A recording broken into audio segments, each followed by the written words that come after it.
The diner was quiet that Tuesday morning, save for the hum of the espresso machine and the soft chatter of regulars.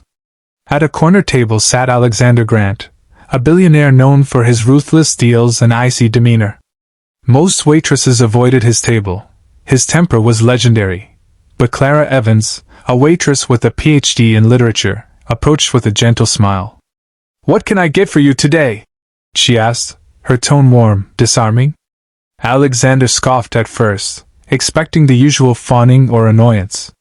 But something about Clara's calm confidence made him pause. She didn't flatter him. She didn't judge. She simply offered kindness. As she served his coffee, Clara noticed the tension in his hands, the loneliness behind his eyes. Without realizing it, she started a conversation, not about stocks or acquisitions, but about books, about ideas, about life. Slowly, Alexander's defenses lowered. Midway through their chat, a small act, Clara slipping an extra slice of homemade pie onto his plate, sparked an unexpected laughter from him. The kind of laughter he hadn't heard in years.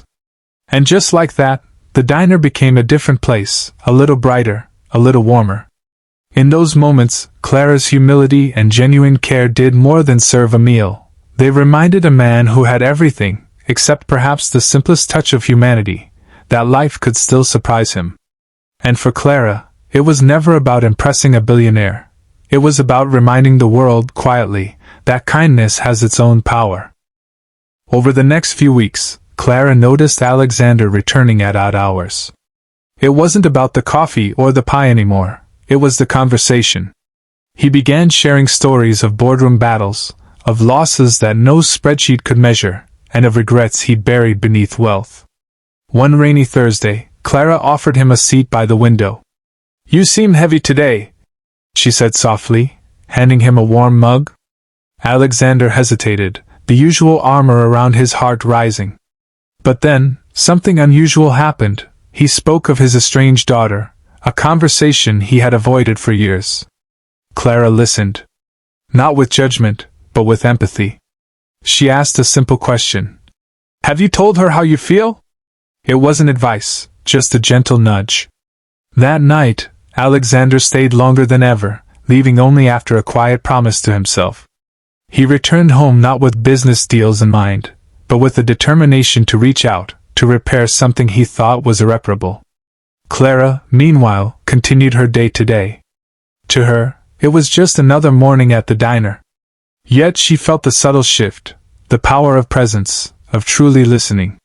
Sometimes, she realized, the smallest gestures can awaken something enormous.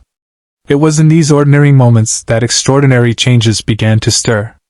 The billionaire who seemed untouchable was learning the value of vulnerability, and a humble waitress was quietly guiding him, not through money, or fame, or influence, but through human connection.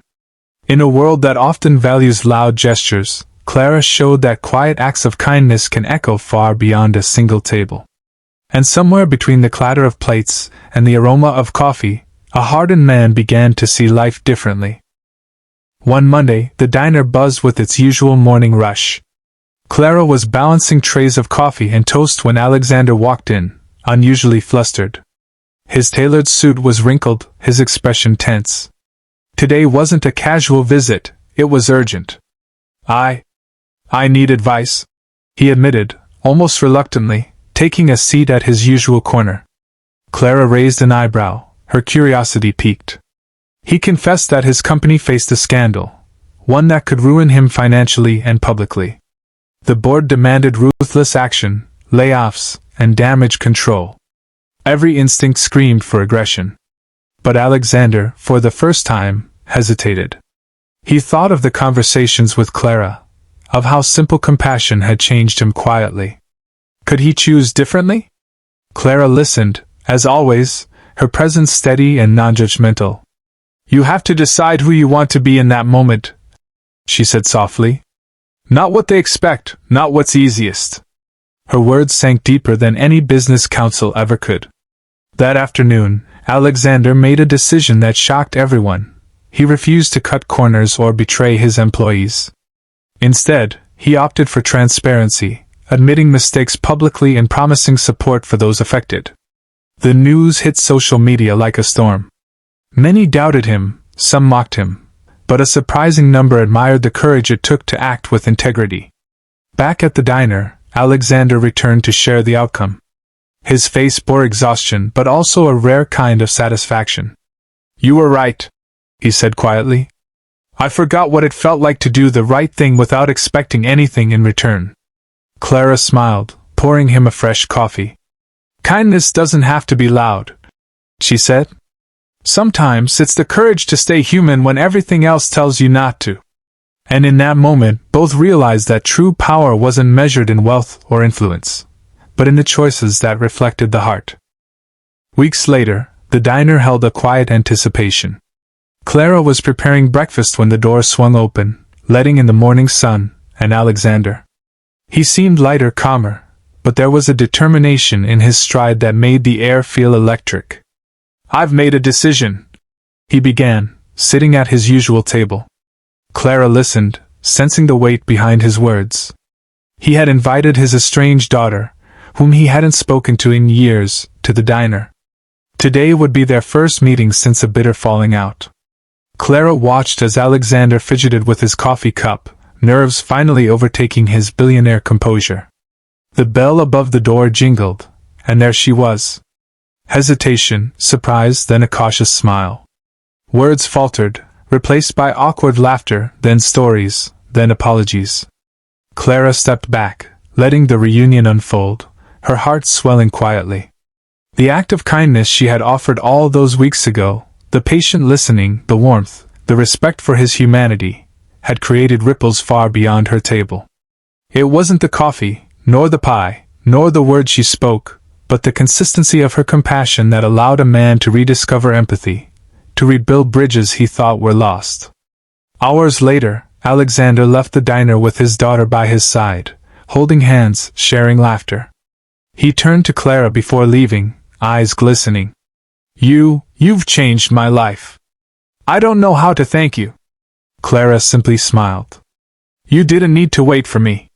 You already had the power." In a world obsessed with power and wealth, a simple act of humanity had rewritten the story of a man who could silence boardrooms, and now, through kindness, had learned to listen to what truly matters. Months passed, and the diner continued its quiet rhythm. Clara served her regulars, smiled at strangers, and brewed coffee with the same calm grace. But something had changed, not the diner, not its walls, but the ripple of kindness that now seemed to follow her wherever she went. Alexander returned occasionally, but no longer as a man seeking guidance. Now, he came as someone who had learned to see the world differently. He shared stories of his daughter, of the employees he had supported through the scandal, of the small joys he had almost forgotten, cooking breakfast together, volunteering at local shelters, listening without judgment. One afternoon, as Clara wiped down a table, Alexander approached with a quiet excitement. He had started a foundation to fund education for underprivileged youth.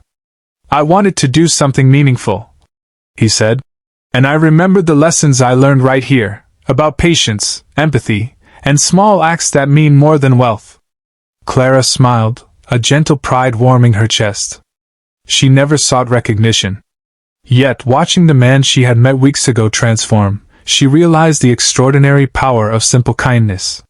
One act, one conversation, one shared moment of humanity had sparked a chain reaction far beyond a diner table. Alexander nodded, meeting her eyes.